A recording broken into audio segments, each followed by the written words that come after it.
आज नया संवत्सर है, नूतन वर्ष है।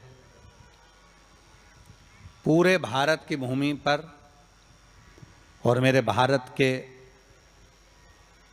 जो मानव है जहाँ जहाँ निवास कर रहे हैं, विदेश में भी, पूरी भारत की भूमि पर आज के दिन लोग देवी जी की स्थापना करते हैं। तो क्या स्थापना में क्या रखते हैं? कलश रखते हैं ना। तो कलश किस लिए रखा जाता है? कलश का क्रम क्या है? अपन ने अभी तक कथाओं में बहुत सुना, शिव महापुराण में, कि दिए का महत्व क्या है। अपन ने सुना दही का महत्व क्या है, जल का महत्व क्या है। पूरी शिव महापुराण में अपने अलग अलग महत्व को जाना है। पर यह नवरात्रे में जो शिव महापुराण की कथा शुरू हो रही है, नवरात्रे में जो शिव महापुराण की कथा को हम श्रवण करने के लिए बैठे हैं, इसमें हमारा एक संशय और मिटना चाहिए कि भारत की भूमि पर जब मां आद्य शक्ति की स्थापना होती है, मां जगतजननी को जब विराजमान किया जाता है, या चैत्र नवरात्रे में, शरदीय नवरात्रे में, आषाढ़ी नवरात्रे में, आदिकादिक पौष नवरात्रे में हम शंकर की, हम जगतजननी जगदम्बा की जब स्थापना करते हैं, या हम नूतन घर का प्रवेश करते हैं, या गणेश जी की स्थापना करते हैं, या कोई दुकान को प्रवेश करते हैं, या कोई शुभ कार्य करने के लिए अग्रण्य होते हैं, तो हम कलश की स्थापना क्यों करते हैं? आज शिव महापुराण में शुरुआत में अपन शिव और पार्वती की यही संवाद को लेकर चलते हैं।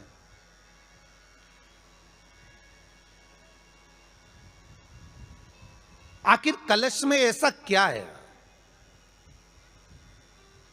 कलश के अंदर आखिर ऐसा क्या विराजमान है कि 33 कोटि देवता उस कलश के अंदर आकर बैठ जाते हैं? महाराज,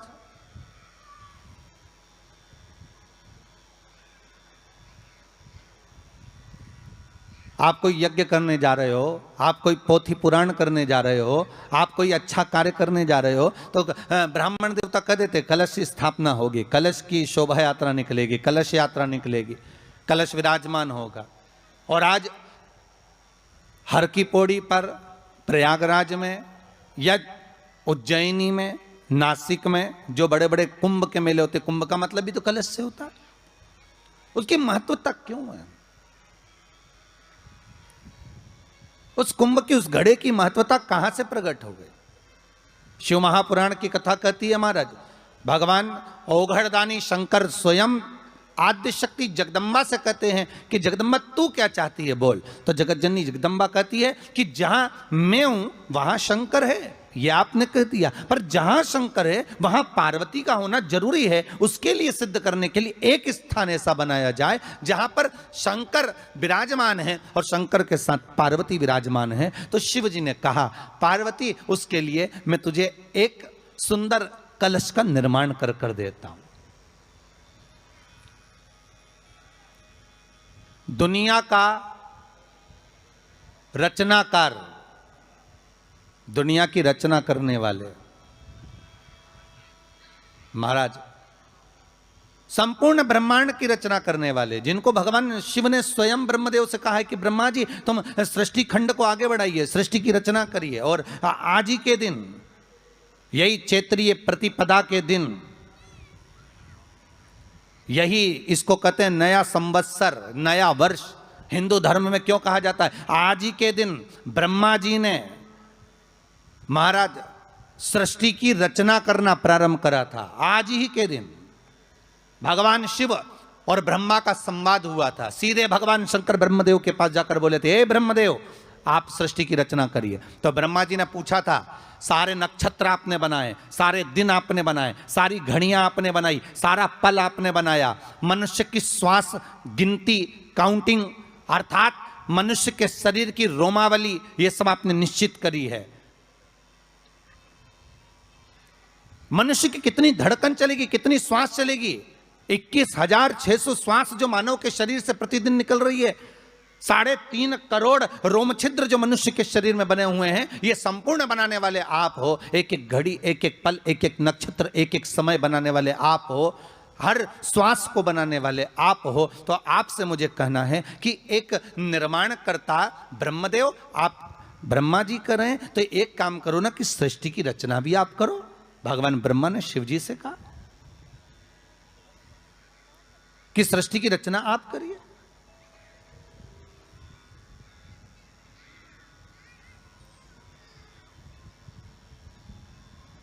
महाराज भगवान ओघड़दानी त्रिकालदर्शी शंभु कहते हैं, मेरा कैलाशी मेरा शिव कहता है, नहीं नहीं नहीं, नहीं। ब्रह्मदेव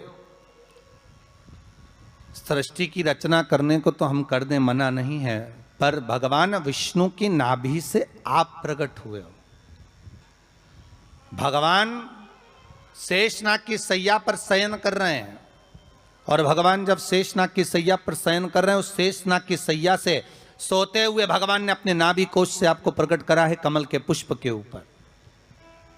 और आप भगवान की अंतः नाभि में, ब्रह्मदेव ना जाने हजारों वर्ष तक आप नाभि में प्रवेश करते गए, हजारों वर्ष तक आप नाभि के अंदर जाकर साधना करते रहे, और साधना करने के बाद भी आपको यह पता ना चल पाया कि आपका प्रागट्य बिंदु क्या रहा। ब्रह्मदेव सृष्टि की रचना आप करिए।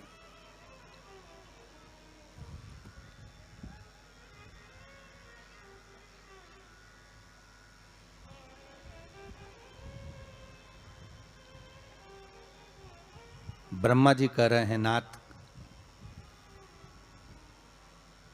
इस सारे ब्रह्मांड को रचना करना है, कर दूंगा, मना नहीं है, पर रचना करता भगवान ब्रह्मा जी कहते हैं कि मैं संसार को एकाग्रित करूं, उससे पहले 33 कोटि देवताओं को मुझे एकाग्रित करना है, और सारे 33 कोटि देवता एक जगह पर आकर विराजमान हो जाएं, ऐसी कोई व्यवस्था करना है। शंकर भगवान ने कहा, बनाओ ब्रह्मदेव, तुम निर्माण करो। ब्रह्मा, शास्त्र कहता है कि भगवान शिव स्वतः, शंकर तो शंकर है, भगवान शंकर ने एक मट्टी का सुंदर सा भाग ढेला एकत्रित करा, उस ढेले से भगवान ने एक सुंदर कुंभ का निर्माण करा, एक सुंदर कलश का निर्माण करा।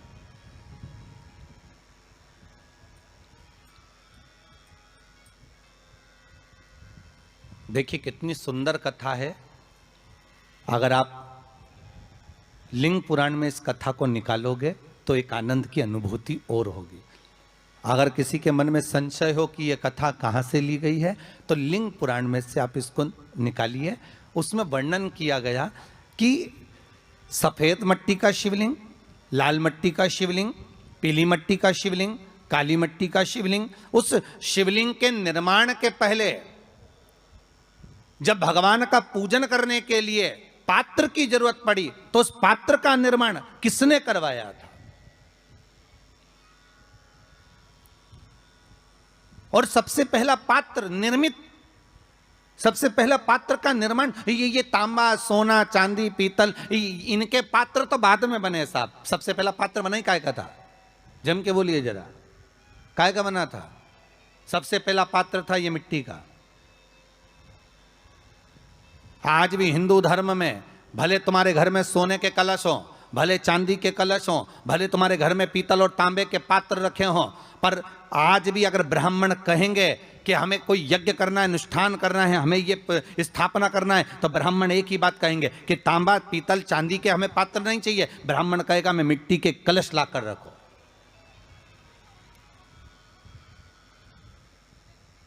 हमें मिट्टी के कलश चाहिए।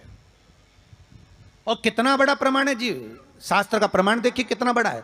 आप किसी दूसरे घर में जा रहे हो, आप अपना घर छोड़कर और दूसरे मकान में जा रहे हो, और आपको लगा कि मैं इस घर में अब 15-20 दिन नहीं आऊंगा, 1 महीना नहीं आऊंगा, तो शिव महापुराण की कथा कितना सुंदर कहती है कि अगर आप जा रहे हो और आपको ऐसा भय लगता है कि इस मकान में कोई दूसरी प्रवेश ना करे, कोई दूसरा जीव ना आ जाए, इस मकान में कोई अंतरात्मा ना आए, इस मकान पर कोई टोना ना करे, इस मकान में कोई टोटका ना करे, इस मकान में कोई जादू ना करे, तो उसके लिए शिव महापुराण की लिंग पुराण वर्णन करती है कि मात्र एक मट्टी का कलश, उस मट्टी के कलश में एक महाराज थोड़ा सा धान भरकर, उसमें 1 सिक्का, 1 रुपया उसके अंदर डालकर और 1 बेलपत्र उसके अंदर डालकर, उसको उसके एक दिए से या प्लेट से या नरियल से उसको रखकर एक स्थान में ईशान के अंतर्गत उसको रखकर चले जाइए। उस मकान में ना तो कोई भीतर प्रवेश कर सकता है, उस मकान में ना कोई टोना कर सकता है, उस मकान में ना कोई टोटका कर सकता है, उस मकान में ना किसी की नजर लगती है।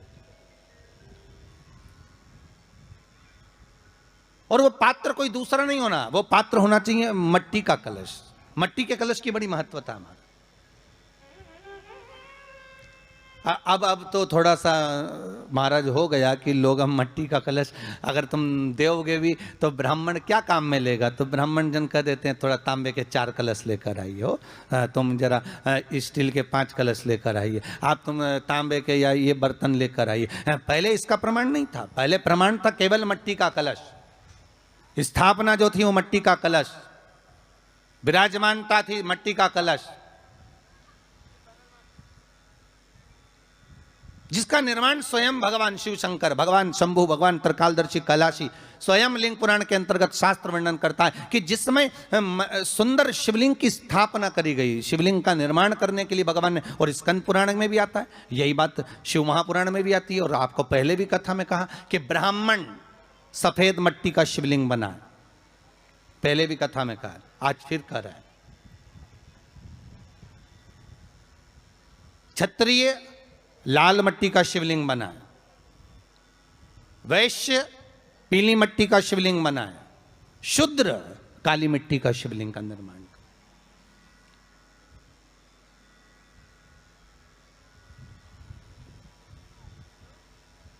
काली मट्टी का शिवलिंग का निर्माण कर।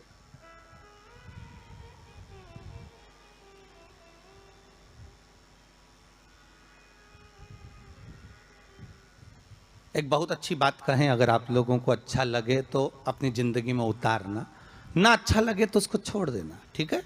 जितने लोग भी कथा सुन रहे हो बहुत ध्यान देना, ये जो पानी पीने का जो मटका होता है ना, जिसको हमारे यहाँ कलश कहा जाता है, हंडा कहा जाता है, जिसको हमारे यहाँ परिंडा कहा जाता है, मटका कहा जाता है, तो पहले जो मटका चलता था वो लाल कलर का चलता था, ठीक है, उस पर कलाकृति करते थे लोग, उस पर डिजाइन करते थे। आपके यहाँ भी होगा, जितने लोग कथा सुन रहे हो ना, आपके यहाँ भी मटका होगा, लाल कलर का चलता था। अभी अभी जो मटका चल रहा है ना, उसका कलर चेंज कर दिया गया। कौन सा कलर का हो गया? वो काले कलर का बेचने लगे। तो वो बेचने वाला क्या कहता है कि साहब ये सफेद, ये लाल जो मटका है ना, इस मटके से मजबूत अगर कोई मटका है तो वो काला है। बोलो सही है कि गलत है? अरे बोलो तो सही है ना। आप कभी जाओगे बाजार तो कह देगा, कुमार भी कह देगा, ये जो मटका है ना लाल वाला, इस लाल वाले मटके से मजबूत ये काला वाला मटका है, ये काला मटका है। और महाराज इससे पानी ज्यादा ठंडा ये कर देगा। पर शिव महापुराण की कथा, लिंग पुराण की कथा कहती है, और अगर आपने बैसाख मास की कथा को श्रवण कराओ, बैसाख की एक कथा होती है, उसको अगर आपने श्रवण कराओ तो उसमें वर्णन आता है कि घर के अंदर जहां पर आप पानी पीते हो, जिस स्थान पर अन्नपूर्णा निवास करती है, जिस स्थान पर अन्नपूर्णा का वासा होता है, रसोई घर में जहां पर भोजन बनता है, उस स्थान पर काला मटका नहीं रखा जाता। काला हंडा, काला मटका उस स्थान पर नहीं रखते। पर आज फैशन के हिसाब से, अरे साहब वो ये मटका थोड़ा कम ठंडा पानी देगा तो ये मटका ज्यादा ठंडा पानी देगा, तो उसको काले मटके को रखें। पर हमारा शास्त्र कहता है काला मटका लोग रखते कहाँ थे?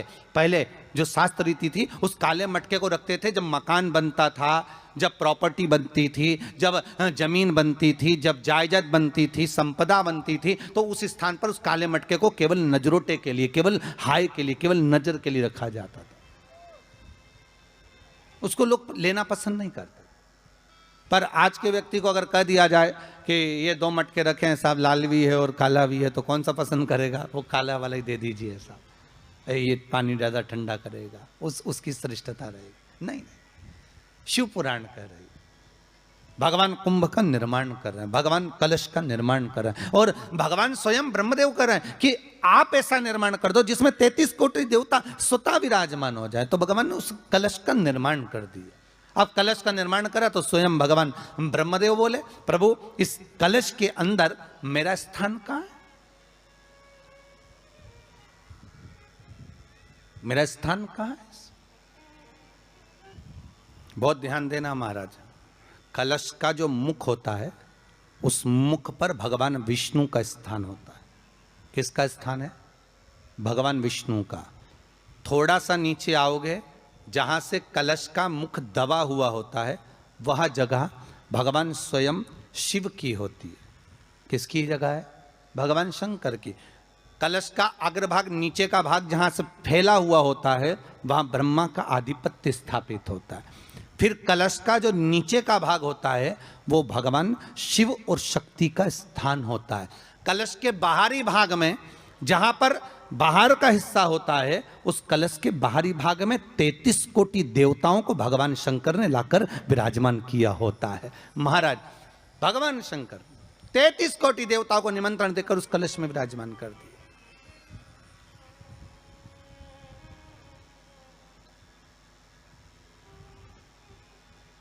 कितना सुंदर लिखा है देवी भागवत के अंदर कि जहां कलश की स्थापना होती है उस जगह पर किसी देवताओं को बुलाने की जरूरत नहीं होती। 33 कोटि देवता उस जगह पर स्वतः विराजमान हो जाते हैं। स्वयं 33 कोटि देवता स्वयं वहां विराजमान। और कितनी महत्वता कलश की महाराज। आप लोगों से भी निवेदन है, क्षेत्रीय प्रतिपदा है आज, जिनके घर में ज़्यादा रोग हो, बीमारी हो, ज़्यादा तकलीफें आ रही हों, कष्ट बढ़ रहा हो, बीमारियां बढ़ रही हों, या भय लग रहा हो, डर लग रहा हो, हृदय चित्त में कहीं ना कहीं आपको भय का भान हो रहा हो, तो एक लोटा पानी, एक कलश में जल भर कर रख लीजिए और रात भर उसको रखे रहने दो। नवरात्र चल रहा है, उस कलश को रात भर रखकर सुबह सुबह उस कलश में एक बेलपत्र डालकर उस जल को नीम के पेड़ के नीचे, जहां चैत्री नवरात्रे में नीम के पेड़ के नीचे सारी विद्याएं, आद्य शक्तियां, सारी देवी उस नीम के पेड़ के नीचे विराजमान रहती हैं। उस कलश में एक बेलपत्र डालकर रात भर रखकर उस जल को पूरे घर में घुमाकर उस नीम के पेड़ के नीचे समर्पित कर दीजिए महाराज। घर में भय लगना बंद हो जाएगा, कोई बड़ी बीमारी आपको घेरेगी नहीं और उस बीमारी से, उस रोग से आप मुक्त रहेंगे। उस बीमारी से, उस रोग से आप मुक्त पाएंगे, वो बीमारी आपको घेर नहीं पाएगी। कलश का इस भगवान निर्मित कर दिया। ये कलश मेरा प्रतिबिंब है। अब कलश मेरा प्रतिबिंब है ये तो कहा, पर भगवान शिव के पास में आकर स्वयं कामदेव की धर्म पत्नी रति रो पड़ी। आंखों से आंसू बह रहा है। कामदेव की धर्मपत्नी रति रो रही है। शिवजी अपनी साधना में लीन थे। भगवान शंकर नेत्र बंद करके शिव आनंद में विराजमान थे।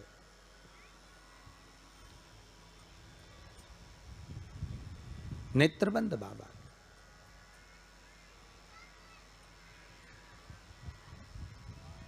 थारी धुन लागी भोला, थारी धुन लागी, हर हर भोला शंभू तमारी धुन लागी, हर हर भोला शंभू।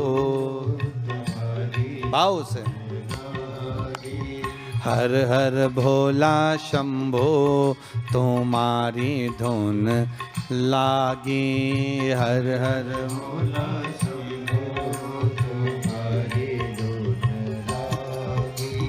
पार्वती का प्यारा तुम्हारी धुन लागी, पार्वती का प्यारा तुम्हारी धुन लागी। ओ पार्वती का प्यारा तुम्हारी धुन लागी, पार्वती का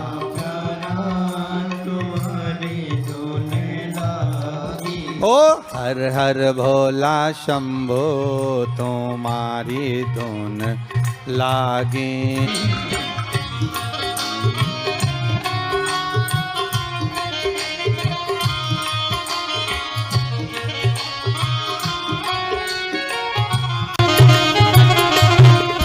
ओ पार्वती का प्यारा पार्वती का प्यारा तुम्हारी धुन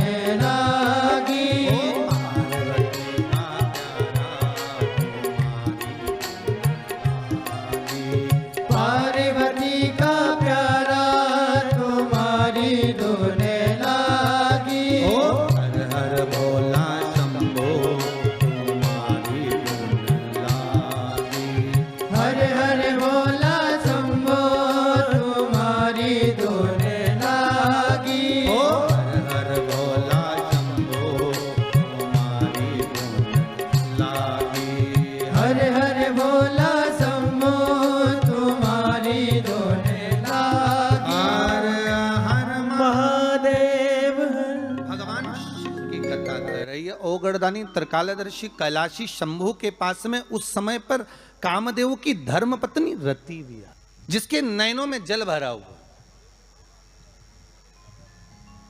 शिवजी ने पूछा, बोलो रति,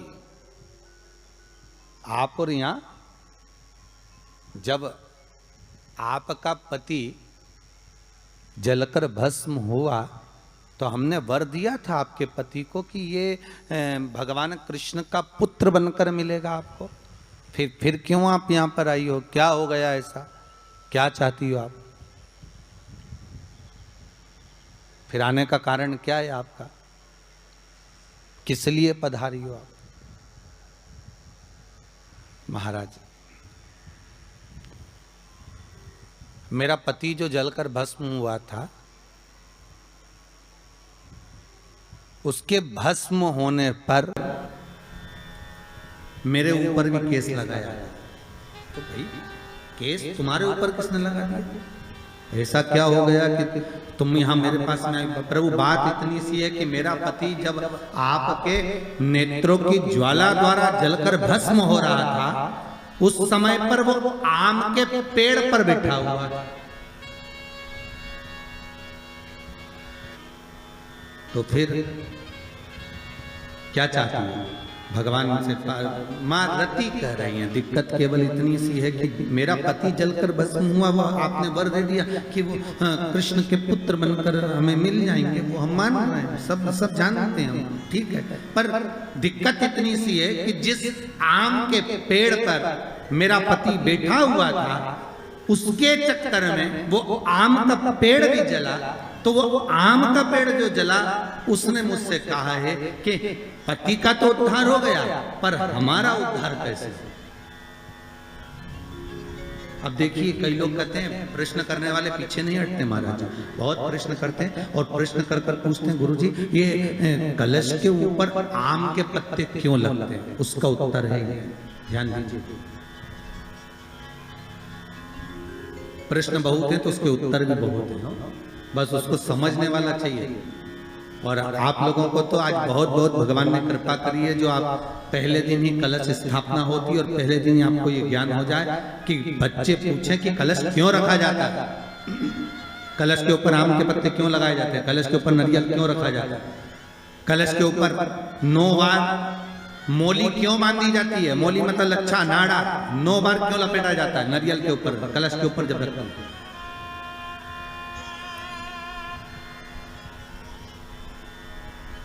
कलश के ऊपर जब जब श्रीफल रखाता है, नारियल रखाता है, तो उस पर 5 बार 7 बार मोली नहीं लपेटी जाएगी, तो 9 ही बार लपेटी जाएगी। 5 या 7 बार लपेटते हैं तो कहते हैं कि लक्ष्मी की छिन्नता होती है, और वो 9 बार लपेटी जाती है तो भरपूर लक्ष्मी का भंडार भरती है।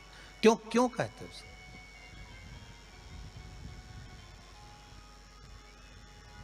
महाराज, आम के पल्लव, तो मैं केवल आपसे इतना सा निवेदन करना चाहती हूँ, आपसे केवल इतना कहना चाहती हूँ कि प्रभु मेरे मन का संशय मिटा दीजिए, और जो आम का वृक्ष मेरे पति के साथ जलकर भस्म हुआ है, उसकी विनती को आप स्वीकार कर लीजिए। आप उसके लिए भी कुछ कृपा कर दीजिए।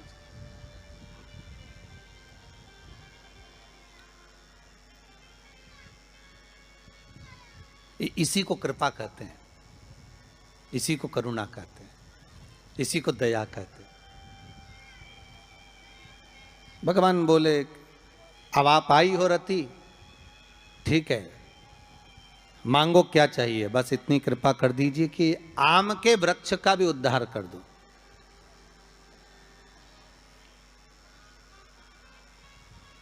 शिवजी ने कहा, हम वर प्रदान करते हैं रति, जहां शिव और शक्ति है, जहां 33 कोटि देवता इस कलश के अंदर विराजमान होंगे, उस जगह पर स्वयं कंठ पर जहां पर मेरा निवास होगा, उस जगह पर ये आम के पल्लव अमृत के तुल्य माने जाएंगे, और इनका निवास हमारे ही हाथ में, हमारे ही हस्त कमल में विराजमान होगा, हमारे ही हाथ में। कितना सुंदर है महाराज जी, उस आम के पल्लव की महत्वता को जरा जानिएगा, बहुत बहुत ध्यान दीजिएगा। आम के पत्ते देखे आप लोगों ने? अरे बोलो जम के तो बोलो, देखें। उसका प्रयोग कभी आप लोगों ने करा? आम के पत्ते का कभी प्रयोग कर कर देखिएगा। अभी तो नवरात्रि चल रही है, नवरात्रे में जब 5वां दिन नवरात्रे का रहे, चैत्री नवरात्रे का 5वां दिन रहे, और मान लो कि आपके घर में किसी बच्चे की, लड़के की या लड़की का या मंगल विवाह नहीं हो रहा हो, या शादी नहीं हो रही हो, या उस लड़के लड़की के लिए बहुत प्रयास कर लिया आपने और उसकी शादी हो ही नहीं रही, अथक प्रयास आपने कर लिया और उसका मंगल विवाह नहीं हो रहा, तो ये देवी भागवत में स्पष्ट कहा गया है, देवी भागवत में वर्णन किया गया है, देवी भागवत में वर्णित किया गया। और देवी भागवत में कहा गया कि आम का जो पत्ते होते हैं, आम का जो पत्ता होता है, आम का जो पल्लव होता है, उस आम के पत्ते पर हल्दी और सिंदूर, इन दोनों से स्वस्तिक का निर्माण किया जाए। देवी भागवत का संवाद है, बहुत ध्यान देना महाराज। जिन कन्याओं का विवाह ना हो पंचमी के दिन, नवरात्रे की कोई सी भी पंचमी, मतलब जो पंचमी तिथि पड़ेगी, कोई भी नवरात्रा हो, चाहे वो 4 नवरात्रे में से, चाहे वो पौष का हो, अश्विन का हो, चैत्र का हो, आषाढ़ का हो, किसी भी नवरात्रे में आप कर सकते हैं। एक पान के पत्ते पर, एक ही पत्ते पर जो 2 स्वस्तिक बनेंगे, एक हल्दी का बनेगा, एक सिंदूर का बनेगा। बस अंतर इतना है, जो हल्दी का स्वस्तिक है उस पर कंकु के चावल, अर्थात रौली के चावल, रौली कुंकू के चावल रखना है, और जो सिंदूर का है उस पे हल्दी के चावल रखना है। इतना रखकर जिस लड़का लड़की का विवाह नहीं होता उसकी हथेली पर रखकर उसका नाम और गोत्र बोलकर महाराज उसको ले जाकर नीम के पेड़ के नीचे उसको रख दिया जाता है। मात्र 3.5 या 4 महीने ऐसे रहते हैं जिसके अंदर उस लड़का लड़की का विवाह पक्का हो जाता है। जिसका विवाह नहीं होता केवल उसी के लिए, जिसका मंगल विवाह ना हो रहा, आम के पल्लव में शिव का वर प्रदान है, आम के पल्लव में शंकर का आशीर्वाद है, आम के पल्लव में शिव का आशीर्वाद।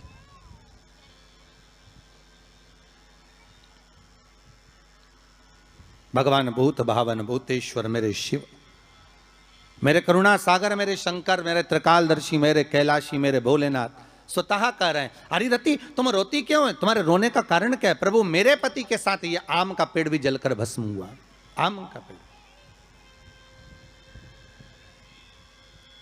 भागवत जी किस किसने सुनी है?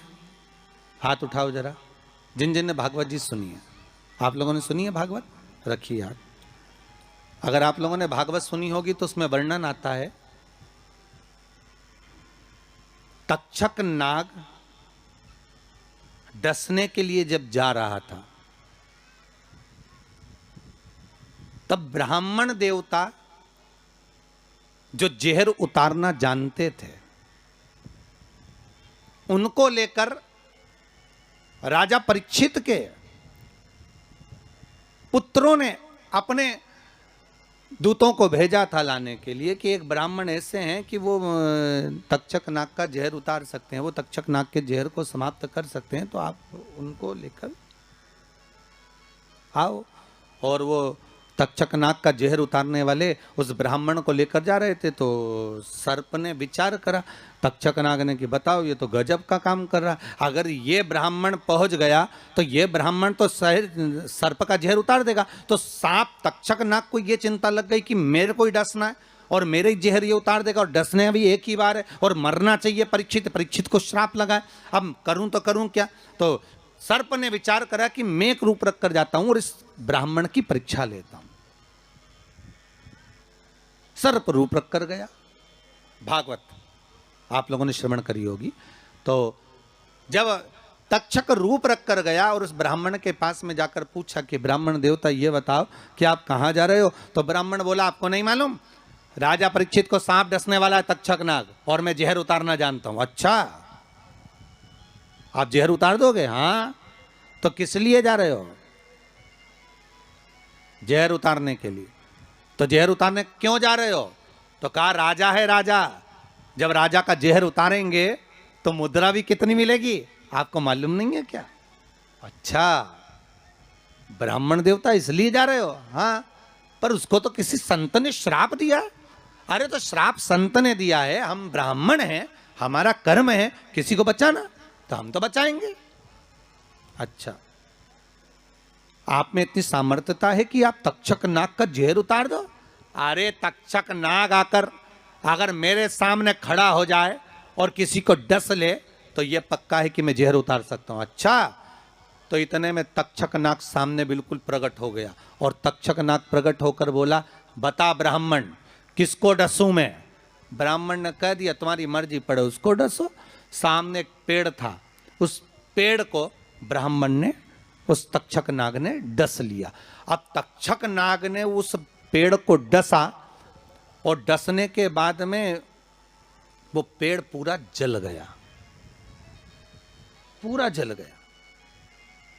अब पेड़ तो जल गया, पर ब्राह्मण जो था जिसको परीक्षा देना थी, वो ब्राह्मण को यह नहीं मालूम था कि इस पेड़ पर एक संत बैठकर साधना कर रहा था, तपस्या कर रहा था। और जब वो पेड़ जला तो वो संत भी जल गया, संत भी जल गया। अब जब संत जल गया, ब्राह्मण ने हाहाकार की आवाज जब सुनी तो आंखों में जल भर गया। आखिर हुआ क्या?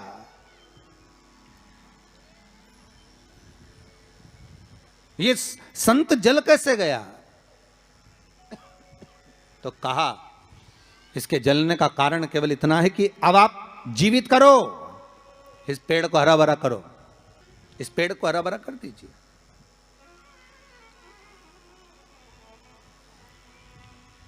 और ब्राह्मण ने हाथ की अंजलि में जल लिया। हाथ की अंजलि में जल लेकर ब्राह्मण उस जल को पेड़ के ऊपर छींट रहे थे, तो सबसे पहले ब्राह्मण ने यह मन में सोचा कि भोलेनाथ शंभु त्रिकालदर्शी है, कैलाशी, कृपा ऐसी करना कि सबसे पहले जो पेड़ पर जो संत बैठा था वो जीवित होना चाहिए। जो वृक्ष पर संत बैठा है वो जीवित होना चाहिए।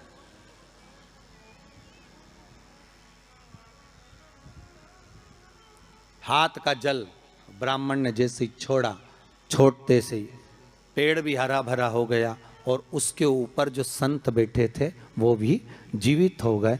जीवित हो गए तो तक्षक नाग को ये लगा कि इसने एक जले हुए पेड़ को जीवित कर दिया, वापिस हरा भरा कर दिया, और इसने ऊपर बैठे हुए संत को वापिस जीवित कर दिया। तो ये पक्का है कि मतलब ये तक्षक नाग का जहर, मतलब मेरा जहर राजा परीक्षित को उतार सकता है। तो तक्षक नाग ने अपनी बात को पलटा और पलट कर कहा, महाराज जी हाथ जोड़कर निवेदन करता हूं, जितना राजा परीक्षित के पुत्र आपको धन देंगे उससे 1000 गुना धन मैं आपको देता हूं।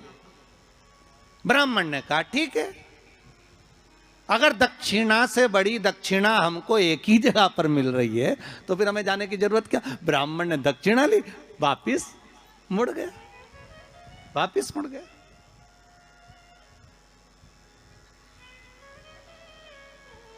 अब ईमानदारी से बोलो, वो ब्राह्मण नरक गया होगा कि स्वर्ग गया होगा? जरा जम के बोलना हो, सुनाई देना चाहिए हमको। कहां गया होगा? नरक। काय में लिखा है? देवी भागवत में।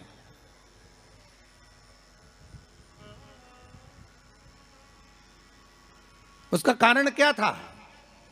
शिव महापुराण की कथा कहती है जैसे एक नाव चलाने वाला व्यक्ति नाव लेकर जा रहा है और उसमें बहुत सारे यात्री बैठे हैं, बहुत सारे यात्री, और नाव डोलने लगी, आंधी चलने लगी, तूफान चलने लगा, हवा आने लगी, लहरें उठने लगी और नाव डूबने लगी। तो जो नाव में बैठा हुआ नाव चला रहा था वो कूद गया और कूद कर बाहर निकल गया, और निकलकर सारे के सारे जितने नाव में बैठे थे वो सब जलने लगे।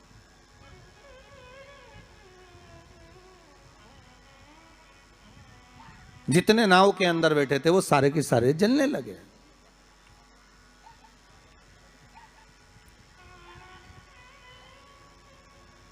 जब वो सारे के सारे पानी में डूबने लगे और पानी में नाव में जाकर सबकी सब जब डूब रहे हैं, सब मर गए।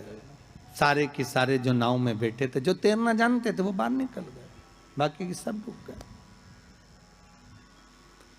नाव चलाने वाला जब उसके प्राण छूटे तो उसको एक नरक नहीं मिला, कम से कम 94 नरकों में वो नाव चलाने वाला गिरा। शिव महापुराण की कथा कहती। तो उस नाव चलाने वाले ने भगवान से पूछा कि मुझे इतने सारे नरक क्यों दे रहे हो? मैंने तो लोगों को गंगा से पार उतारा, मैंने तो रोज गंगा का जल पिया, मैंने तो रोज गंगा का स्मरण किया, मैं तो रोज भगवान का दर्शन करता था, मैं रोज गंगा से पार उतरता था, दुनिया के लोगों को मैं पार उतारने का काम करता था। तो भगवान ने कहा गलती केवल तुमने एक कर दी, तुमने अपने प्राण बचाए।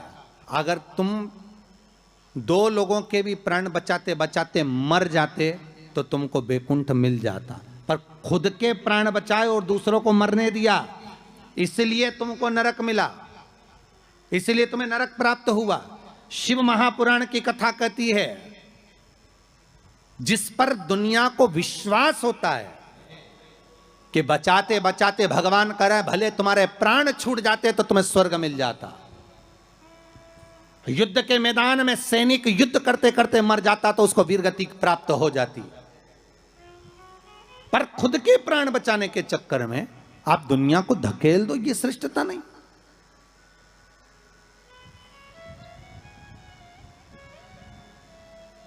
ये इसमें श्रेष्ठता नहीं।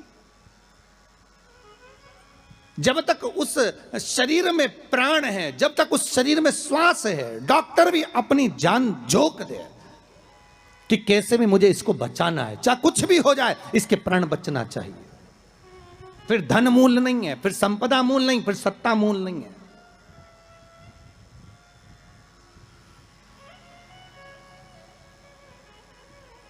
वो नाव चलाने वाले को 94 नरक भोगना पड़े।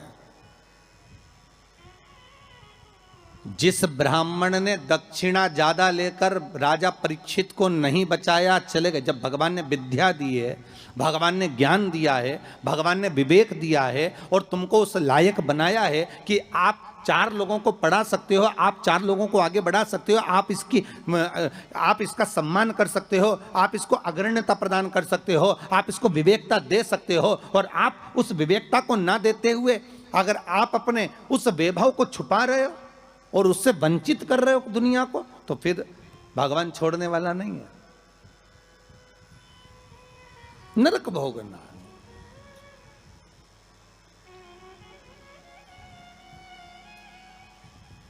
पर पांडेतारा वालों, आप लोगों ने बिल्कुल सही उत्तर दिया कि उसने दक्षिणा ज्यादा ले ली और वापस निकल गया तो अपने मुख से कह दिया कि वो नरक गया। कितनी, इसी को कहते गंगा तट के श्रोता।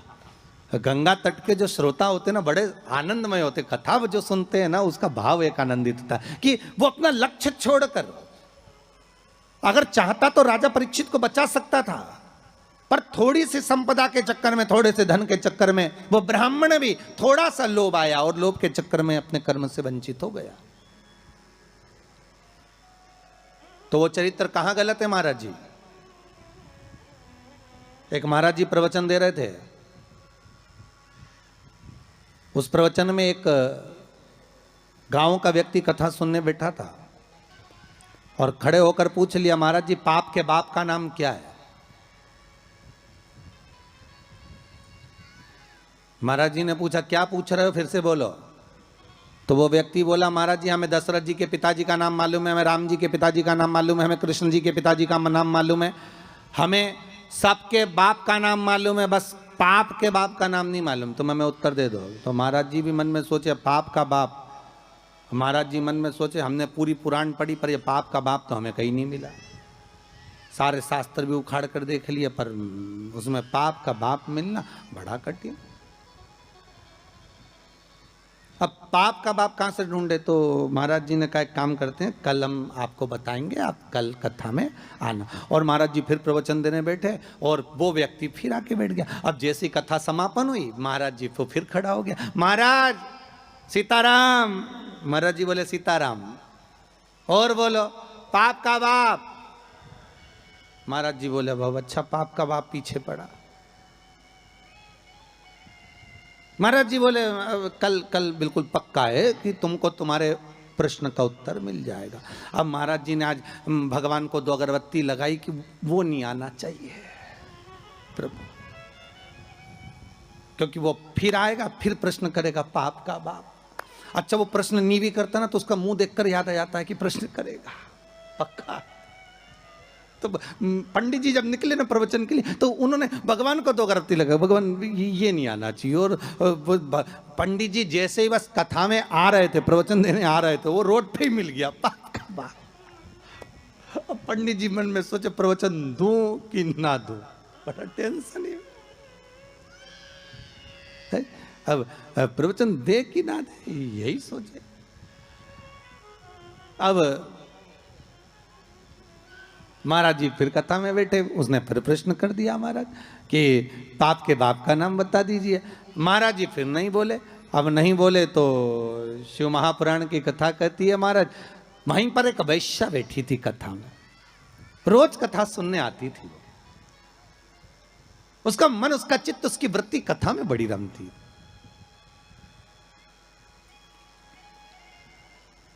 जिसके मन में शिव महापुराण की कथा समा गई ना, तो वो प्रयास करता है कि कुछ भी कर कर जहां कथा हो रही है ना, भले 40 किलोमीटर है, 50 किलोमीटर है, 100 किलोमीटर है, पर एक बार तो मैं चली जाऊं। जिसके मन में शंकर आ गया ना तो वो छोड़ नहीं सकता।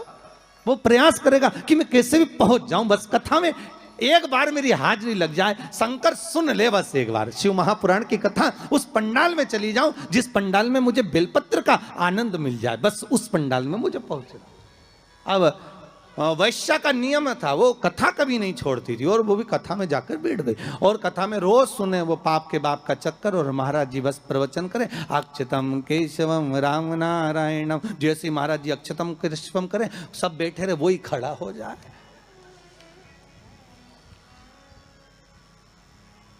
अब महाराज जी भी मन में सोचे अब क्या करें, तो महाराज जी डबल से कह रहे हैं, अक्षतम कैशवम राम नारायणम कृष्ण दामोदर वासुदेवम हरे। तो वो महाराज जी हाथ हिलाएं कि अभी भी पाप का बाप नहीं मिला, पर वो तो वही बस खड़ा।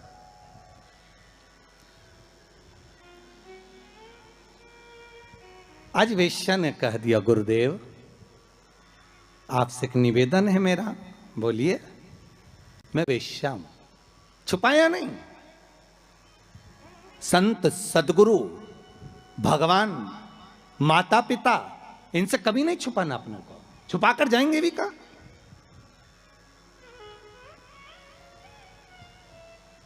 अगर माता पिता से कुछ छुपा लेंगे, संतों से, सदगुरु से अगर छुपा लेंगे, तो जाएंगे कहां भगवान से छुपाकर? बिल्कुल पीछे जाकर बैठ जाती हूं एकांत में, पर मेरा कुछ मन है आपसे कहने का, आप सुनेंगे हमारी बात? संत बोले, क्यों नहीं सुनेंगे, हम तो संत हैं, बोलो क्या बात है। आप जब सुबह सुबह मंदिर जाते हो ना गुरुदेव, तो बीच में मेरा वेश्यालय पड़ता, 2 मिनट के लिए आप पांव रख देंगे ना मेरे वेश्यालय में, मेरी जिंदगी सार्थक हो जाएगी। संत बोले, हम और वेश्या के घर कभी नहीं आ सकते। वेश्या कहती, आज तक कोई गुरु मेरे वेश्यालय में नहीं आया, केवल चरण रखना, चले जाना गुरुदेव। गुरुजी बोले, राम राम राम सीताराम, हम नहीं आएंगे। गुरुजी चले गए कहते हुए। वैश्या घर के बाहर रंगोली मांगोली डालकर वेश्यालय के बाहर बैठी। संत का आगमन हुआ वहीं से। वैश्या दौड़ कर गई, गुरुदेव ये मेरा वेश्यालय है, पांव रख दीजिए। महाराज वैश्या के भवन में चले गए। वैश्या ने कहा, महाराज जी बैठिए। नहीं नहीं, इतना समय कहाँ है बैठने का, तुमने कहा था बस पांव रख देना।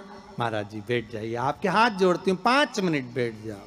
महाराज जी वैश्या कह रही है, महाराज रोज एक गांव का व्यक्ति आपसे प्रश्न करता था कि पाप के बाप का नाम बताओ, मैं उत्तर दे रही हूं कि पाप के बाप का नाम लोभ है।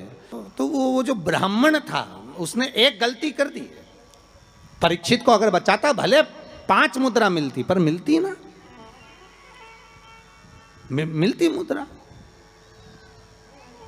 पर उस ब्राह्मण ने एक गलती कर दी कि वो परीक्षित को बचाने की जगह ज्यादा मुद्रा लेकर वापिस मुड़ गया। वापिस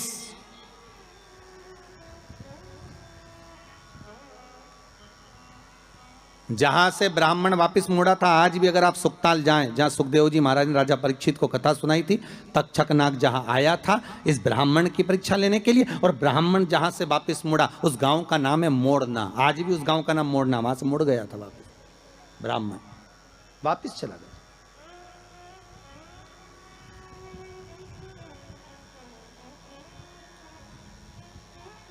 जरा सा लोभ, बस वाम भरमा दिया।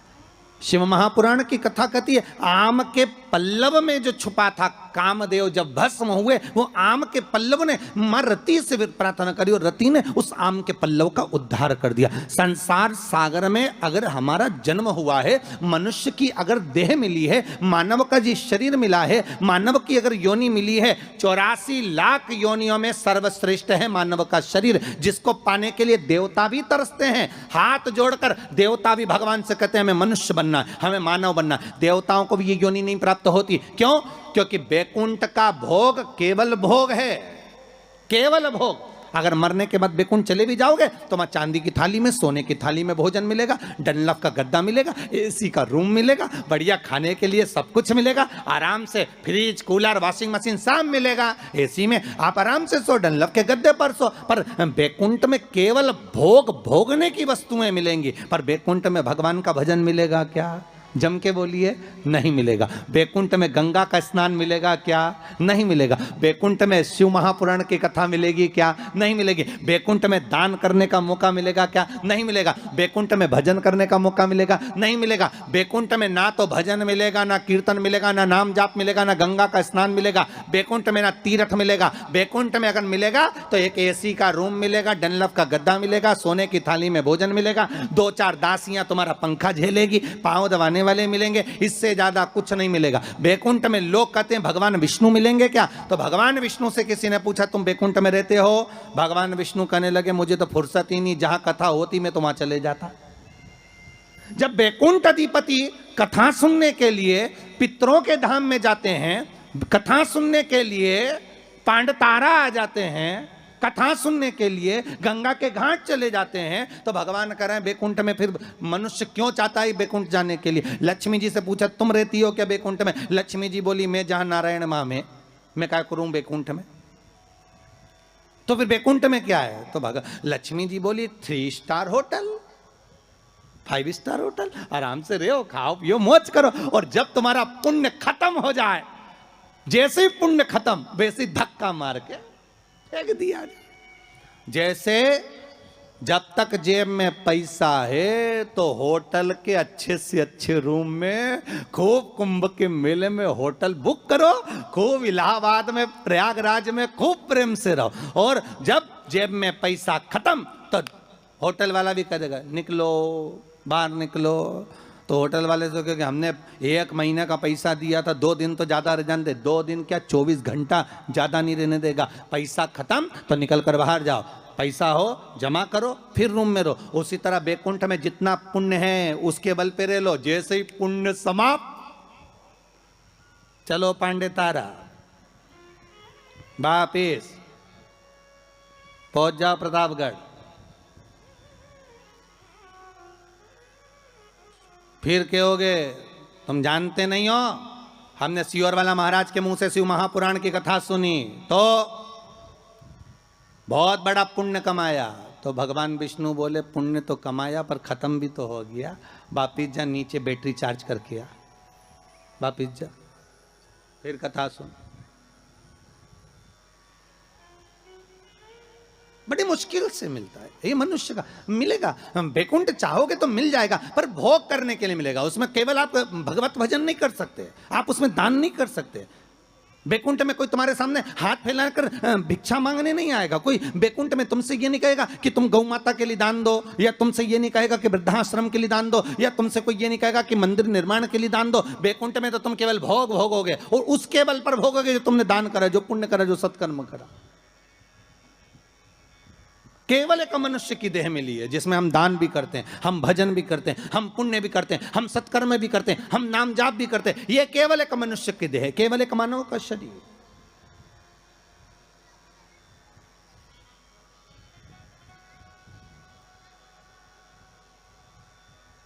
इसके सिवाय कहीं सुख नहीं। 84 लाख योनियों में श्रेष्ठ योनि मानव की, और उसको हम गंवा दे महाराज तो वो बेकार। आम के पल्लव के लिए रति आकर कहती है संसार वासियों से हमारा यही निवेदन है कि आप किसी के लिए कुछ नहीं कर सकते तो कम से कम फोन लगाकर इतना तो कह सकते हो कथा आ रही है, टीवी चैनल पर चल रही है, 4 बजे से 7 बजे तक चल रही है, जरूर सुनना। कोरोना महामारी चल रही है, कम से कम कथा सुनकर इस हृदय को विल पावर मजबूत होगा, कथा सुनकर अपने को एनर्जी प्राप्त होगी, कथा सुनकर हम आद्य शक्ति जगदम्बा का आराधना कर सकते हैं, कथा को सुनकर ये नवरात्रे में शंकर की कथा का अनुमोदन कर कर इस कोरोना महामारी से हम लड़ सकते हैं, इसको भगा सकते हैं, क्योंकि अपने भीतर का पावर प्रबल होना चाहिए। आधे से ज्यादा लोग हॉस्पिटल में इसलिए मर रहे हैं क्योंकि उनको भय लग रहा है, कोरोना लग गया, कोरोना लग गया, बेचारा अच्छा भी हो गया तो भी मर जा रही है।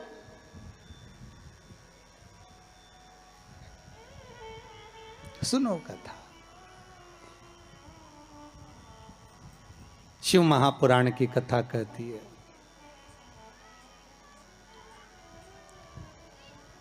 उस कलश पर आम के पल्लव शिव का वर है। किसका वर है ये? शंकर का।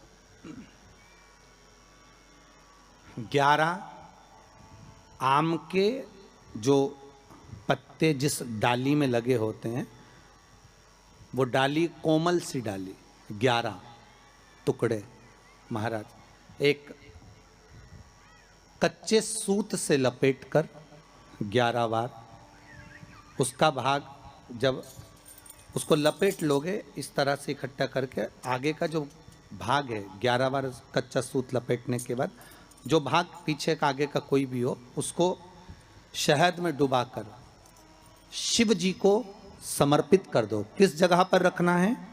अशोक सुंदरी वाली जगह। अशोक सुंदरी की जगह जानते हो आप लोग, पहले भी आपको बताया है, आज फिर आपको वर्णन कर दें। जैसे ये गोल जलाधारी है, ये शिवलिंग रखा है, ये 2 जहां से पानी बह रहा है बाबा के चरणारविंद, राइट में श्री गणेश जी का स्थान, लेफ्ट में कार्तिकेय का स्थान, बीच में अशोक सुंदरी की जगह। शंकर भगवान की 6 लड़कियां हैं। भगवान शंकर के 13 बच्चे, 13 बच्चों में से 6 लड़कियां, उस 6 लड़कियों में से एक लड़की का स्थान, भगवान शंकर की एक बेटी का स्थान, अशोक सुंदरी का स्थान सामने पद्म पुराण में स्पष्ट किया, ये स्थान अशोक सुंदरी का। शंकर भगवान की जलाधारी में पार्वती जी का हस्तकमल, ऊपर से जो एक एक बूंद पानी गिरता है, ये शंकर भगवान की 5 लड़कियों का स्थान है, जया, विषहरा, शामरी बारी, दौतली और देव। शंकर भगवान की 5 लड़कियां भगवान शंकर के मस्तक पे जल की धार गिरा रही हैं। बीच में जो अशोक सुंदरी का स्थान है महाराज, उस जगह पर शहद का मुख, जो शहद आपने भिंगोया है, उस शहद का मुख शंकर जी की ओर कर कर इसी चैत्र के महीने में, इन्हीं नवरात्रि में शंकर भगवान के उस अशोक सुंदरी की जगह पर शहद का भाग शिव जी की ओर रख दें। महाराज अगर घर में संपदा की कमी हो या कोई पैसा खा गया हो, रुपया नहीं दे रहा हो, पैसा अटक गया हो, तो उस शहद को शिव जी की ओर मुख कर कर उस आम के पल्लव की जो डंडी है उसको 11 डंडी को वहां रख दीजिए और उससे अपनी कामना कर कर आ जाइए। हो सके उस शहद में से थोड़ा सा शहद किसी रुमाल पर, किसी कपड़े में लगाकर उसको रख लीजिए। जिस व्यक्ति से पैसे लेना है, जिस व्यक्ति से पैसे मांग रहे हो, उससे एक बार जाकर मिल लीजिए, एक बार उसको खबर कर दीजिए। बाबा चाहेगा भोलेनाथ तो नवरात्रि में ही पैसा वापस आ जाएगा, अगर शिव कृपा कर दे। ये बाबा की करुणा। आम का पल्लव कोई साधारण नहीं जिसको कलश के ऊपर रखा जाता है, शिव की कृपा। जिस आम के पेड़ पर स्वयं कामदेव चढ़कर भगवान शंकर के तीसरे नेत्र द्वारा जलकर भस्म हो जाते हैं, वो आम का पेड़ साधारण नहीं हो सकता।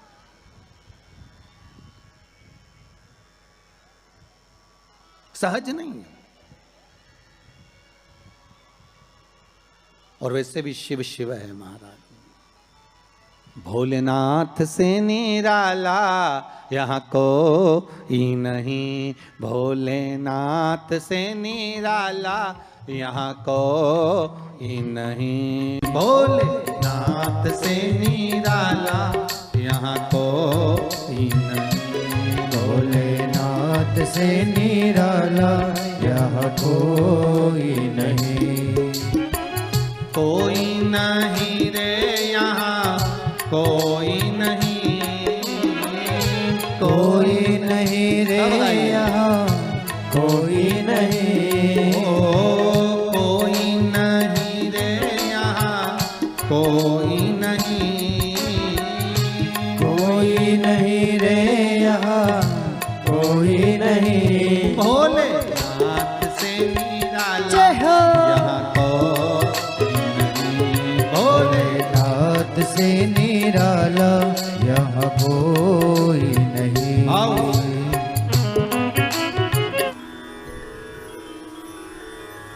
अब आम के पल्लव को बाबा ने विराजमान किया। अब आया है उसके ऊपर क्या रखते हो? श्रीफल, नारियल, ठीक है।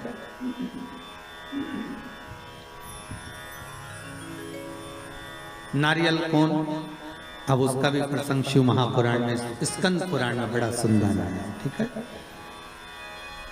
भगवान शंकर और पार्वती विराजमान है कैलाश पर्वत पर।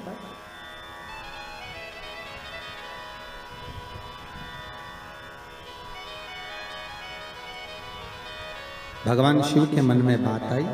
शंकर भगवान ने मां पार्वती जी से कहा, ए जगत धात्री, हाँ प्रभु बोलिए, सुनो।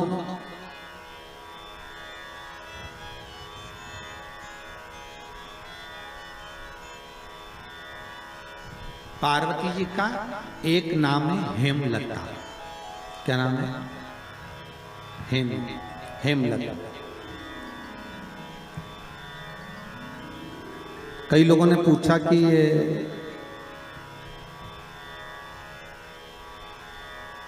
जो पार्वती जी का हेमलती जो नाम है, नाम था हेमलती, अब उसको कर दिया हेमलता, है ना। तो ये माता पार्वती का हेमलती नाम किस जगह पर पड़ा? तो देवी भागवत में आता है कि जिस जगह पर शंकर भगवान ने पार्वती से एक बात कही कि हमारा मन है कि हम दोनों बालकों की परीक्षा लें, और पार्वती जी ने जब भगवान शिव से कहा कि बच्चों की परीक्षा क्या लें, संतान अपनी है और इनकी परीक्षा हम क्यों लें, किस लिए?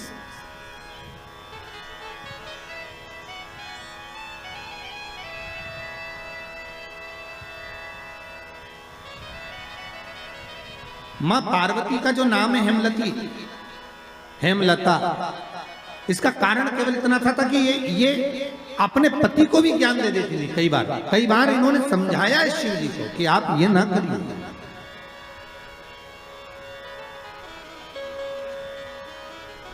आप मत करो परीक्षा, मत करो। पर शिव तो शिव थे। बुला लिया कार्तिकेय को, गणेश जी को, और बुलाकर कहा, बुलाकर बोले,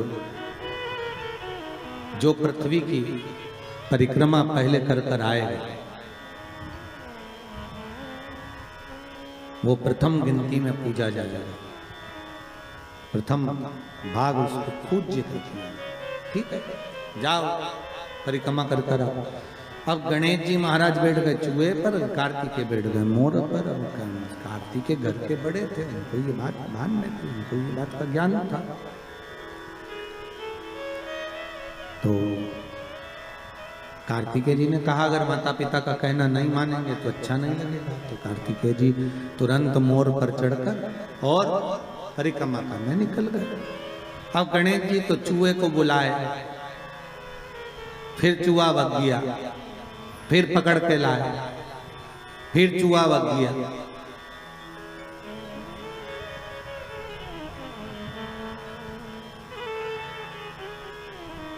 अच्छा, गणेश पुराण में लिखा है नंदी और भृंगी, शंकर भगवान के ये दोनों गण इतने एबले थे महाराज कि गणेश जी जब जब चूहे पे बैठते थे और नंदी और भृंगी चूहे को अपने पास खिलाने के लिए बुला लेते थे।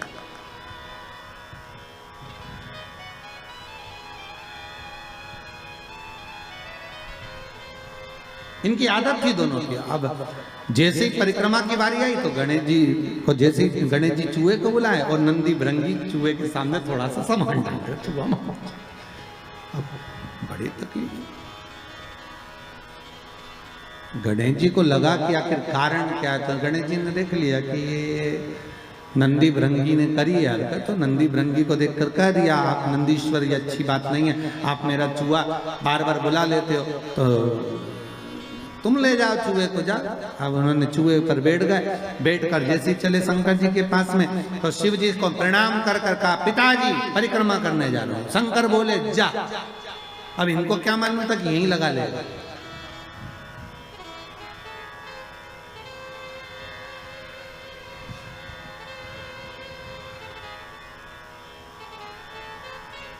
अब उनको क्या मालूम था कि यही लगा ले।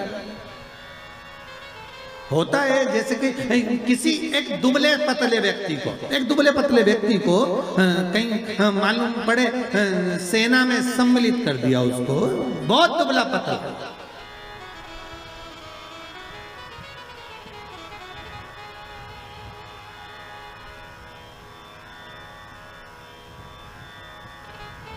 और उससे कहा जाए तो अफगानिस्तान की ओर से लड़ेगा, ले ये गोला बम का और ले जा।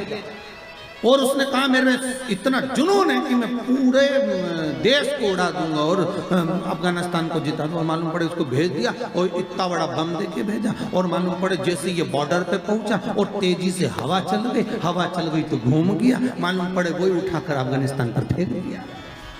अब जिस सेना से लड़ रहा था उसी सेना को निपटा दिया। अब सोचने में सब पड़ गए कि क्यों रे तुझे लड़ने के लिए वहां भेजा था, बम फेंकना था वहां, तो क्या गलती मेरी थोड़ी ना, बम तो मैं वहीं के लिए लेकर गया था पर हवा गलत चल गई, उसने उड़ाकर मुंह इधर कर दिया तो बम इधर चल गया। गणेश जी से पूछा कि तुमको भेजा था कि तुम पृथ्वी की परिक्रमा करने जाओ, तो तुम ये क्या कर रहे हो? गणेश जी बोले पिताजी शांत रहिए और परिक्रमा लगाने दीजिए। और परिक्रमा लगाई गणेश जी महाराज ने, एक नहीं 3, और 3 परिक्रमा लगा के सामने खड़े हो गए। पिताजी वर दीजिए। पिताजी ने पूछा काय का वर? पृथ्वी की परिक्रमा करके आया। शंकर भगवान बोले बता मेरे आजू बाजू घूम लिया और क्या पृथ्वी की परिक्रमा कर लिया।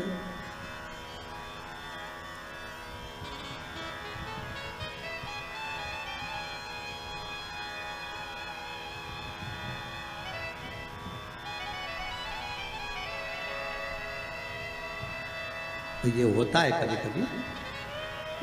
रामचरितमानस में केवट का चरित्र आता है ना, केवट ने राम जी को नाव में बिठाया, या घाट से लेके चले वह घाट पर जाए, वह घाट से वापस घुमा के ये घाट पे ले आए, इस घाट से उस घाट पे ले जाए, उस घाट से इस घाट पे ले जाए, बड़ा बार बार घुमा दिया वो नाव को।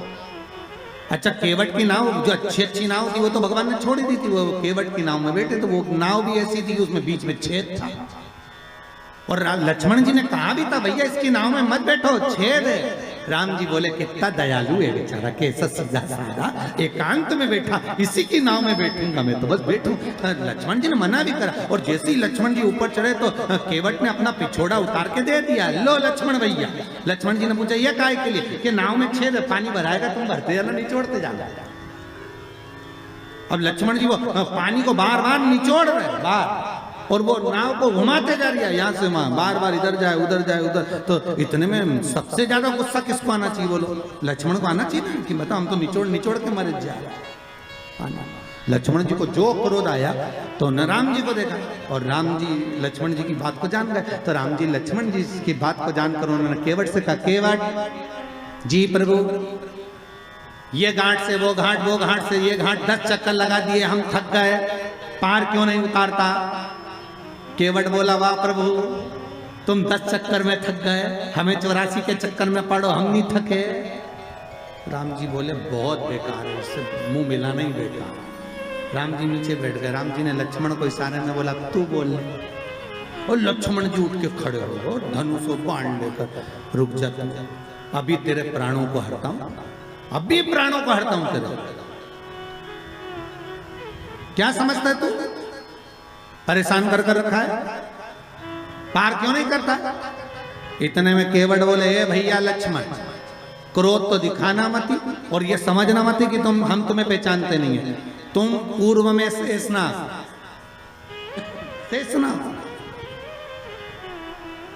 ये भगवान राम भगवान विष्णु है, और ये मैया सीता लक्ष्मी जी ये चरण दबा रही थी, ये सो रहे थे, आप शेषनाग के ऊपर, हम कछुआ थे दर्शन करने आए, आपने इतनी तेज फुंकारा, मर गए तो केवट बन गए। तुम्हारे फुनकार से मरे तो केवट बने, और अभी भी घाटे में नहीं जाएंगे। तुम मार भी दोगे तो बेकुंठी जाएंगे, पर घाटा तुम्हारा है, हमारी कोई औलाद नहीं है, हम मर गए। तो हमारी पत्नी अंतिम संस्कार भी तुमसे कराएगी और 12वें का भोजन भी तुम्हें ही जिमाएगी। राम जी ने कहा लक्ष्मण नीचे बैठ जा रहे, नीचे बैठ जा तू। तब माता सीता ने कहा लक्ष्मण भैया, केवट भैया पार उतारो। तब पार उतार तो यहाँ कोई प्रसंग है। अब परिक्रमा लगा कर आकर खड़े होकर के आशीर्वाद दे दो। तो पूछा आशीर्वाद क्यों? तो कहा प्रभु हमने परिक्रमा करी। तो शंकर भगवान बोले आजू बाजू घूम लिया और क्या परिक्रमा कर ली, इसको कोई परिक्रमा करता है? गणेश जी बोले और नहीं तो माता पिता में आकाश, माता पिता में पाताल, माता पिता में पृथ्वी, सब तो माता पिता में ही और सब माता पिता में, इसलिए आपकी लगा ली सबकी हो गई। शंकर जी खुश हो गए, शंकर जी ने आशीर्वाद दे दिया। अच्छा, बच्चों पर माँ बहुत देर में खुश होती है पर पिता तुरंत पर्स खोल के 500 का नोट दे देता, जा। माता और पिता में अंतर है। मम्मी पहले पूछेगी काय के पैसे चाहिए, ट्यूशन के, तो ट्यूशन के पैसे मैं दे दूंगी, पहले ट्यूशन वाली मिस का फोन तो आन दे मैडम का। मम्मी तू बार बार बस फोन का इंतजार कर दे, मैडम मेरे से बोली पैसे लेके आना, मत दे। पापा के पास, पापा हाँ बेटा 500 रुपये चाहिए, काय के लिए? मैडम ने मंगाया। मम्मी भी माता पुजारी, 50 बार बोल दिया इसको पैसे मत दिया करो, बच्चा बिगड़ जाएगा, पहले मुझसे तो पूछा करो। इतने में पति पत्नी से बोला अरे ओ जगदम्बा कितनी बात पूछो तुझसे, तू शांति रख, मैंने दे दिया ना 500, देख लेंगे जो होगा। तो शंकर भगवान ने तुरंत वर दे दिया, प्रथम गिनती में तुम गिने जाओगे तथास्तु। पार्वती जी को तो मालूम ही नहीं पड़ा कि कब वर दे दिया, नहीं तो पार्वती जी तो खड़ी हो जाती। अब आ गए कार्तिक। कार्तिक ने आकर कहा दंडवत करता हूं पिताजी, प्रणाम, हम तुम्हें देवताओं की सेना के सेनापति बनाते हैं। कार्तिकेय की आंख से अश्रु बहे। देवताओं की सेना के सेनापति? क्या मैं प्रथम गिनती में नहीं आऊंगा? नहीं। क्यों? गणेश जी ने प्रथम गिनती में आ गए। गणेश जी ने परिक्रमा कर ली, किसकी करी? हमारी। पिताजी आपने कहा था पृथ्वी की परिक्रमा कर कर जो आएगा प्रथम गिनती में गिना जाएगा, तो पहली परिक्रमा पृथ्वी की तुमने नहीं करी, फिर गणेश ने नहीं। पार्वती जी उड़ गई, क्या बात है कार्तिकेय? कार्तिकेय ने कहा माँ पिताजी ने गलत निर्णय दे दिया। क्या गलत निर्णय दिया? गणेश जी को प्रथम गिनती में दे दिया और मैं परिक्रमा कर कर आया, सारी बात मालूम पड़ गई कि गणेश जी ने चूहे पर बैठकर शंकर पार्वती की परिक्रमा करी, ये हुआ वो हुआ, सब मालूम पड़ गया। पार्वती मैया की आंख में से आंसू बहने लगा। पार्वती उठकर खड़ी होकर शंकर भगवान से बोली, प्रभु बहुत भोले हुआ, इसलिए आपका नाम भोला शंकर है, बहुत भोले। एक बेटे को भेज दिया पृथ्वी की परिक्रमा करना और दूसरे बेटे ने आपकी परिक्रमा करी और आपने उसे वर प्रदान कर दी। इतने भोले।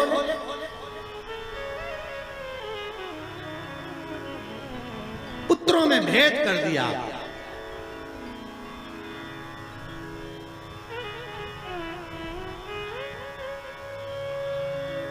पिता भले कह देता है, बाप कह देता है मेरा बड़ा बेटा थोड़ा समझदार है, मेरा छोटा बेटा ऐसा है, मेरा मंझला बेटा ऐसा है, पिता कह देगा।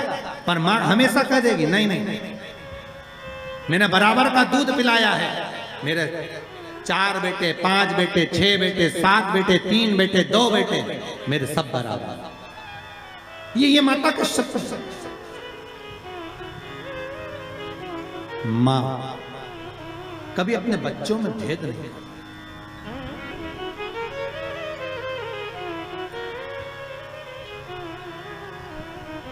पूत कपूत सुने हैं परना, माता सुनी कुमाता।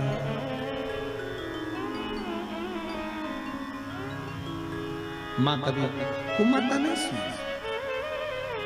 पूत कपूत हो सकता है पर मां मां है। जगत जननी मां पार्वती खड़ी हो गई और इस कथा से बहुत सीखने को मिलता है। शिव महापुराण का यह चरित्र बहुत सिखाने के लिए है कि माता पिता की दृष्टि में कभी बच्चों के प्रति भेद न करना। कभी मत कहना माँ से निवेदन है कि मेरा बड़ा बेटा अच्छा कि छोटा अच्छा, मंजरा अच्छा कि संजला अच्छा, कभी मत कहना। क्यों? क्योंकि गेंद कभी भी किसी भी पाले में जा सकती है और किसी भी बहू से पाला पड़ सकता है। आप कभी मत कहो। आपके 4-5 बच्चे हैं, आप हमेशा अच्छा बोलो मेरे बच्चे सब बढ़िया, बड़ा बेटा बहुत बढ़िया, बड़ी बहू बहुत बढ़िया, छोटी बहू बहुत बढ़िया, उससे छोटी बहुत बढ़िया, उससे छोटी बहुत बढ़िया। क्यों? अपने को करना क्या, जिस बहू के यहाँ जाओ रबड़ी खाओ वापिस आ जाओ, अपन बुरा भला कर करना।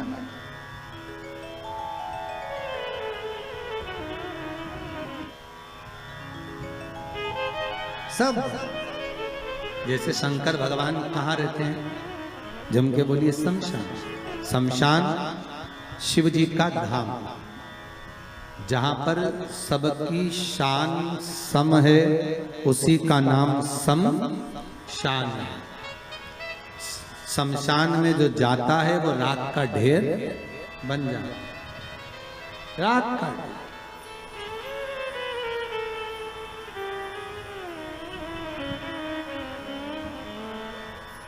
अच्छे से अच्छा पैसे वाला भी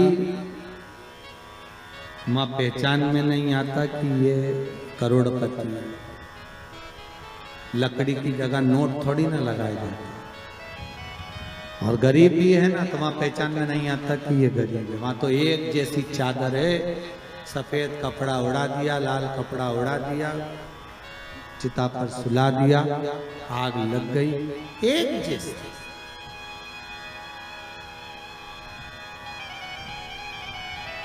कपड़े में भले चमक ना हो, पर चेहरे की चमक बता देती है कि ये कौन है। फिर वही बात कहूंगा, क्रीम की चमक 15 दिन, 20 दिन, 1 महीने रहेगी, पर अच्छे कर्म की चमक जीवन पर्यंत रहेगी। आपका कर्म हमेशा चमकता रहेगा। आप अच्छे कर्म करते रहिए, दान पुण्य सत्कर्म भजन कीर्तन स्मरण, ये श्वास चली ना चली, अंतिम श्वास कौन सी है किसको मालूम? 21,600 श्वास में से आखिरी सांस कौन सी है किसी को नहीं मालूम। अंतिम श्वास कौन सी है ये किसी को मालूम। थोड़ा रिटर्न बढ़ाइए भाई। अंतिम सांस कौन सी है ये किसको मालूम है?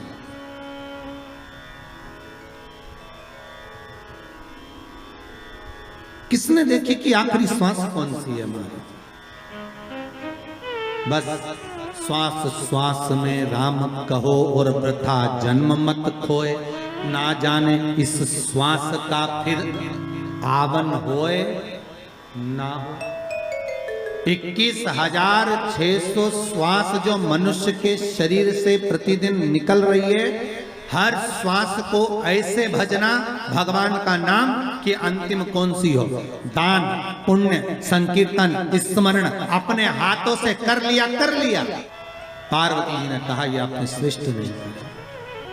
पार्वती जी बोली मुझे अच्छा नहीं लगा आपने निर्णय जो दिया। क्या चाहती हो पार्वती? पार्वती जी कहती हैं आज मुझे एक वर देना पड़ेगा। बोलिए क्या वर चाहिए? भोलेनाथ मुझे वर ये चाहिए कि आज के बाद आपकी कोई परिक्रमा ही ना करे। मुझे वर दे दो कि शंकर की परिक्रमा कभी नहीं होगी।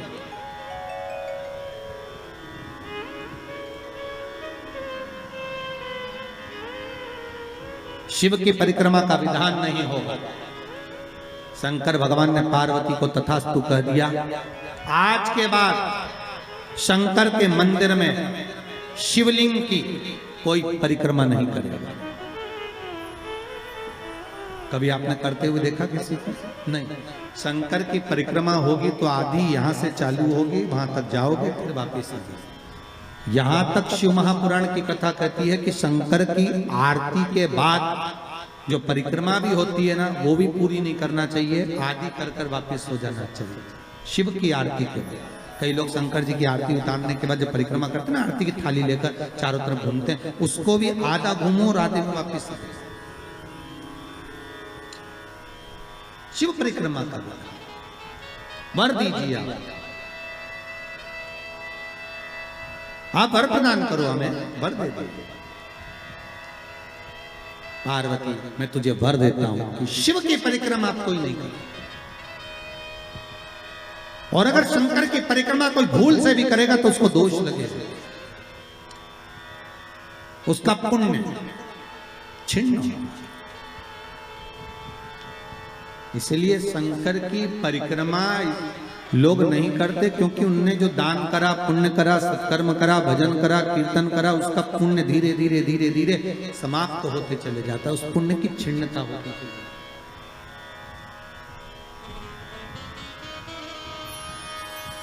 नहीं, पार्वती जी बोले प्रभु हम एक मेरा निवेदन स्वीकार करेंगे, बोलो क्या बात है।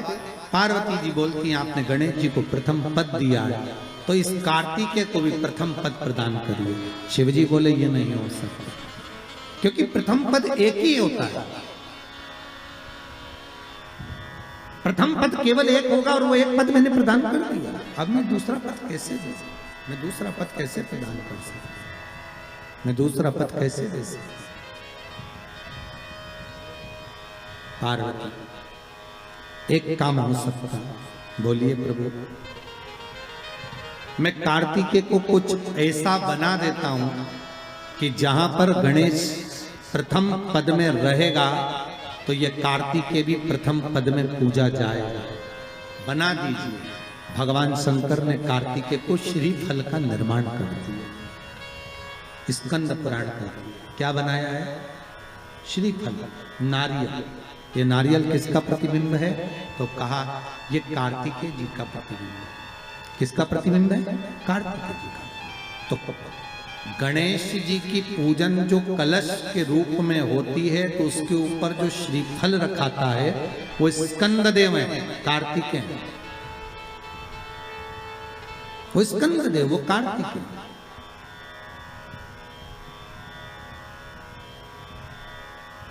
जो रखाया गया फल है वो कार्तिकेय का प्रतिबिंब है। अगर प्रथम में गणेश पूजाएगा तो ये कार्तिकेय पूजाएगा। इसलिए श्रीफल, महाराज श्रीफल कार्तिकेय का प्रतिबिंब है। सारी 33 कोटि देवताओं की सेना का सेनापति कार्तिकेय सारे ग्रहों को शांत करने के लिए, कार्य को सिद्ध करने के लिए, कार्य की सफलता के लिए, व्यक्ति की मनोकामना पूर्ण करने के लिए कलश के ऊपर क्या रखा जाता है, जम के बोलिए, नारियल, श्रीफल रखा जाता है, जो कार्य की सफलता प्रदान। सबसे पहली नवरात्रि का व्रत किसने किया था, उत्तर दीजिए। सबसे पहला नवरात्रि का व्रत, नवरात्रि की उपासना सबसे पहले किसने करी थी, भगवान राम। अश्विन के नवरात्रि में भगवान राम ने 9 दिन तक कलश की स्थापना कर लंकाधिपति रावण को मारने के लिए मां जगत जननी की आराधना करी। भगवान राम ने मां जगत जननी की आराधना, मां जगदम्बा की आराधना। और कहते हैं मेरे राम ने प्रतिदिन मां आद्यशक्ति को निमंत्रण दिया और मां जगत जननी से विनती निवेदन कर कहा कि आपको प्रतिदिन आना पड़ेगा। इसलिए देवी भागवत में लिखा है कि नवरात्रि में एक दिन, जैसे प्रतिपदा है, पहला दिन है तो एक कन्या का पूजन करो, द्वितीया है तो 2 कन्या का पूजन करो, तृतीया है तो 3 कन्या का पूजन करो, चतुर्थी है तो 4 कन्या का पूजन करो, पंचमी है 5 कन्या का पूजन करो, छठ है 6 कन्या का पूजन करो, सप्तमी है 7 कन्या का पूजन करो, अष्टमी है 8 कन्या का पूजन करो, नवमी है, जम के बोलो, 9 कन्याओं का पूजन करो। और अगर इस तरह से आप पूजन नहीं कर सकते नवरात्रि में तो 9 कन्याओं का पूजन एक साथ या तो अष्टमी के दिन या नवमी के दिन कर दो, या मध्य में, बीच में भी आप कर सकते हो एक साथ। पर अगर आपकी कोई कामना है, आपकी कोई इच्छा है, मालूम पड़े, जैसे कई लोग कहते हैं कि हमारी इच्छा है, हमारी वो मकान नहीं बिक रहा, या हमारी वो जमीन नहीं खरीदी जा रही, या हमारी कोई कंपनी नहीं डल रही, या हमारे काम में ये अड़चन आ रही है, तो नवरात्रि में, 4 नवरात्रि में से किसी भी नवरात्रि में आप नियम बना लो कि एक कलश की स्थापना कर एक दिन में एक कन्या का पूजन कर उसको भोजन कराना, लाल वस्त्र देना, लाल चुनरी, दूसरे दिन में दो कन्याओं का पूजन कर लाल वस्त्र ओढ़ाना, लाल चुनरी देना, तीसरे दिन में 3, चौथे दिन में 4, पांचवें दिन में 5, ऐसे 7-9 दिन तक एक एक कन्याओं के क्रम को बढ़ाते बढ़ाते बढ़ाते बढ़ाते आप उस पूजन का विधान प्रबल कर सकते। आज किसी का फोन था सुबह, तो कोई कह रहे थे कि हमें गुरुजी से बात कराओ, तो समीर जी ने बताया कि फोन आया था और वो बोल रहे थे कि हमें नवरात्रि में अगर मान लो कोई साधना करना हो तो कौन सी साधना करना चाहिए, हम किसकी आराधना करें, हम 9 दिन तक किसकी साधना करें। तो अगर बन सके तो देवी भागवत में सबसे सुंदर साधना यही है कि हम एक दिन में एक कन्या के चरण धोकर पूजन कर कर उस कन्या को भोजन कराकर उसका स्मरण करें। हाँ, ये जरूर है अभी कोरोना महामारी चल रही है तो इस नवरात्रि में भले ना करें, पर आगे की नवरात्रि में जब नवरात्रि अच्छे रहें, कोरोना से मुक्त रहें, तब आप किसी कन्या को 1 दिन में 1, 2 दिन में 2, 3 दिन में 3, 4 दिन में 4, 5 दिन में 5, ऐसे नवरात्रि 4 बार जो नवरात्रि आती, किसी भी नवरात्रि में आप स्मरण कर उसका फल मिलेगा।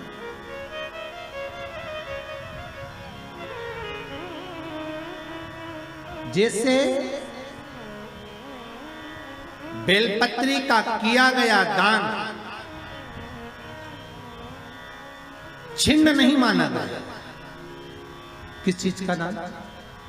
जम के बोलिए जरा। बेलपत्री।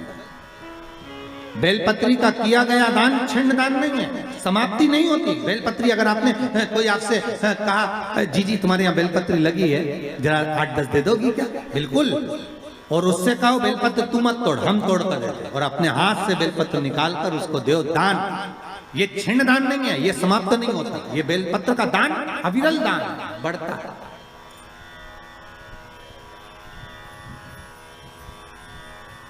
सुख का भान करें, ये छिन्न होने वाला नहीं अभी।